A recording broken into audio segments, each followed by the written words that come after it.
सुधा समुद्राय केमती अच्छा माँ जेहेतु गुरु दिवस आसूची आपण तो जमी पाठ पढ़ी गुरु दिवस केमती कौन से पालन होता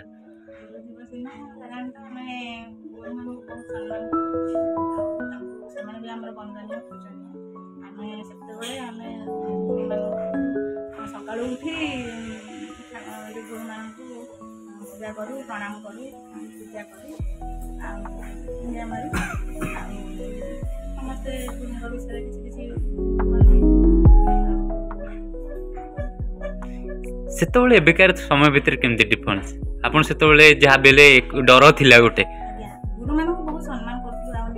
आम मन भितर किसी भय थिला आ एबे गुरु आ शिष्य भितर बहुत माने एते ये करनाते सम्मान आ नाही से सब कथा मने पड़छि अच्छा मने पड़े से सब दिन कथा अच्छा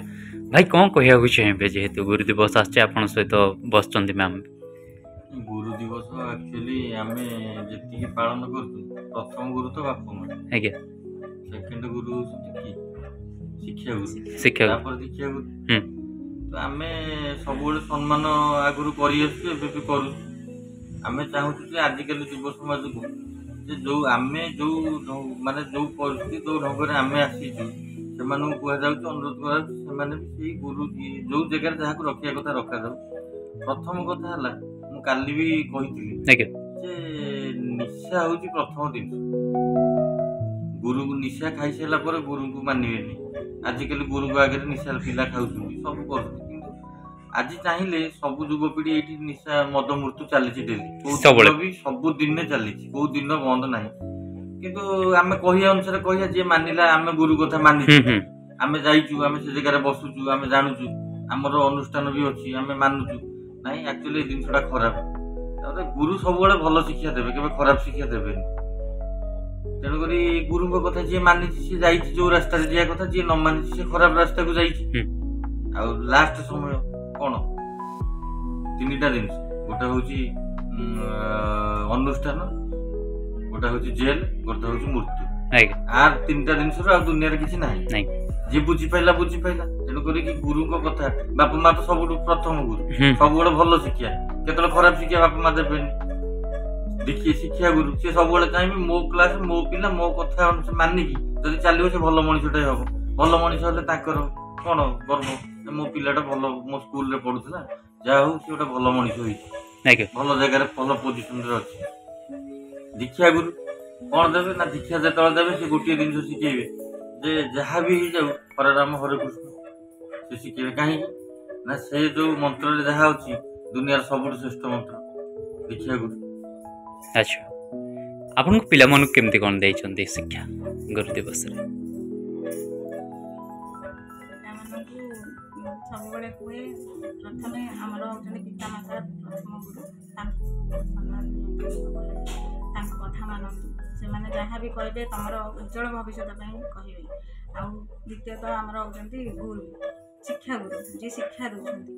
से माने आम गोटे पिला को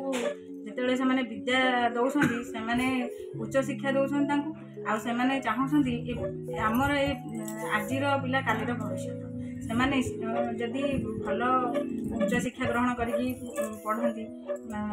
आगू को जाती ताले आम देशर उन्नति हम शिक्षार उन्नति हम देशर उन्नति पिला क्वालिफिकेशन भी भल हम से आगू को जापरेंगे आम देशर ना बढ़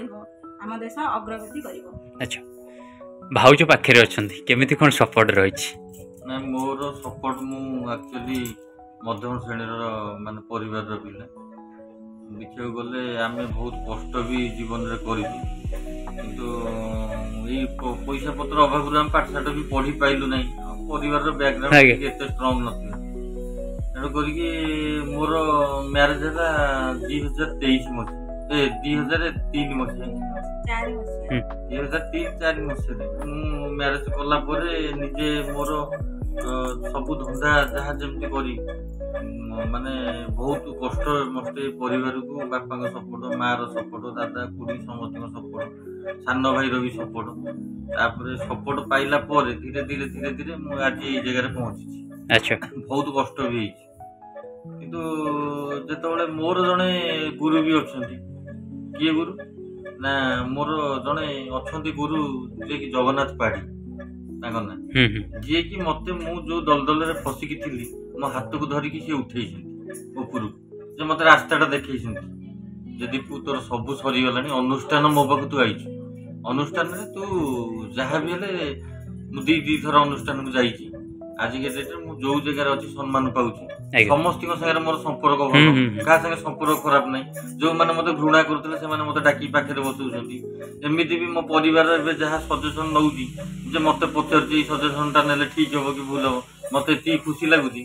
ଯେ ମୁଁ କେମିତି ତାଙ୍କୁ ଧନ୍ୟବାଦ ନ ଦେବି ସେ ଗୁରୁଙ୍କୁ।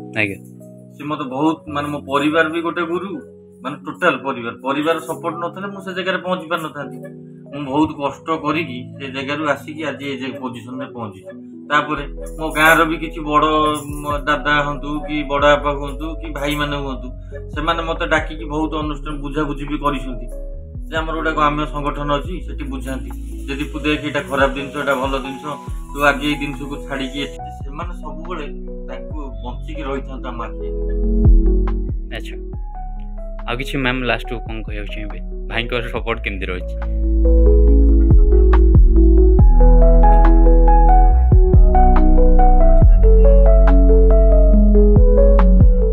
ଆଚ୍ଛା, ଆଜିର ସମାଜକୁ କିଛି ବାର୍ତ୍ତା ଦେବେ ଲାଷ୍ଟରେ? ପ୍ରଥମେ ଆମର ହେଉଛନ୍ତି ଯିଏ ଆମ ଭବିଷ୍ୟତ ଗଢ଼ୁଛନ୍ତି, ତାଙ୍କୁ ସବୁବେଳେ ସମ୍ମାନ ଦିଅନ୍ତୁ, ଭକ୍ତି କରନ୍ତୁ, ତାଙ୍କ ପାଖରେ ଆମର କଥା ସବୁବେଳେ ନମସ୍ତେ। ଆଜ୍ଞା।